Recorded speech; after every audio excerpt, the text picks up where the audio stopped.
Sada ćemo napraviti jednu kraću stanku u kojoj ćemo vas opet malo zabaviti poetskim kutkom Tanje Vu.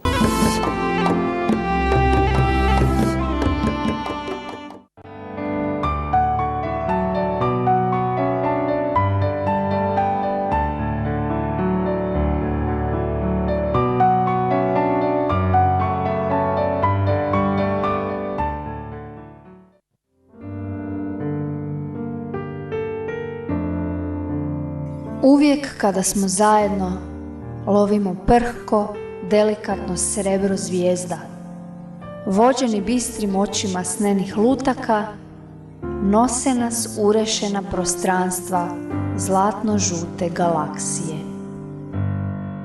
Uvijek kada smo zajedno, igramo neobične igre svjetla i sjene, čudeći se ciljanim naporima preostalih koji su zaboravili da ovaj svemir ne priznaje pravila.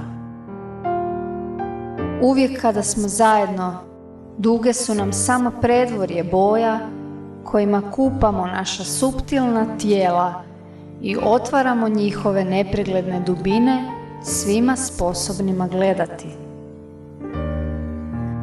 Uvijek kada smo zajedno, moć nam otkriva svoje nematerijalno lice i trenutačno uništava sve grandiozne snove vidljivog, da bi nas na svoje pahuljaste obraze polegla bez straha i odnijela daleko, uvijek kada smo zajedno.